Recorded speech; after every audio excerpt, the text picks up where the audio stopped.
एक प्रश्न है जो दिया गया है कि a का मान ज्ञात करें जिसका निकाय दिया गया है समीकरण 1 और समीकरण 2, जिसमें बोला गया अनगिनत हल ज्ञात करें। तो सबसे पहले यहाँ दिया गया है जो लिखेंगे समीकरण दिया गया है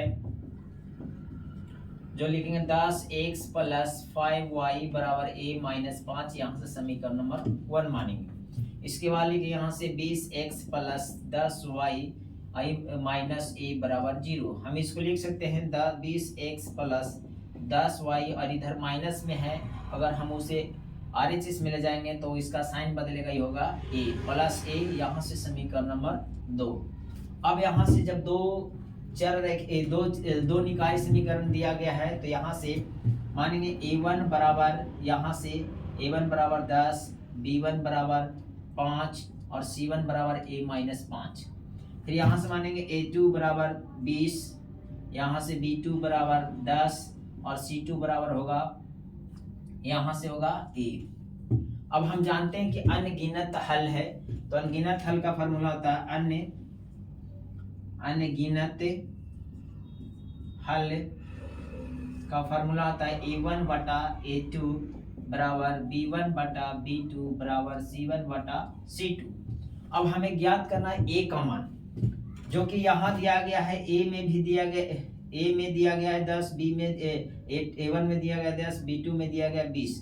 अब इस तरह से हमें c1 में दिया गया है कोई चर पद a है।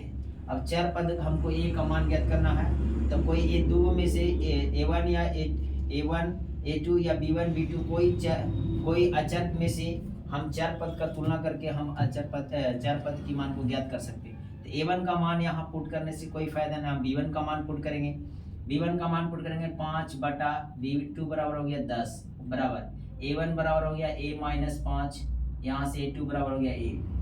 अब इसे 5 से काटेंगे 2 मर्तबे और क्रॉस मल्टीप्लिकेशन करेंगे तो a बराबर गुना करेंगे तो 2a - 10। अब 10 को इधर लाएंगे तो प्लस में आएगा, यहाँ से 2a और इधर जाएगा तो -a। इस तरह से a बराबर 10।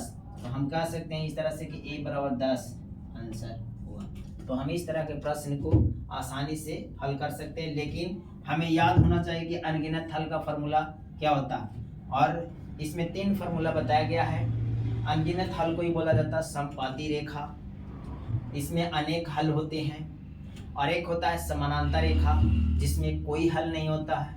और एक होता है कि जब दो रेखाएं एक दूसरे को जिस बिंदु पर काटते हैं उसे प्रतिच्छेदी रेखा बोलते हैं, जिसका एक हल होता है उसे अद्वितीय हल भी कहते हैं। तो हम तीनों फार्मूला को बताया गया है, और तीनों फार्मूला अगर ध्यान में रहेगा तो इस तरह से दिए गए समीकरण निकाय से हम किसी भी का मान ज्ञात कर सकते हैं, चाहे अनगिनत के मदद से, चाहे हम निकाल सकते हैं कोई हल के नहीं मदद से या अद्वितीय हल।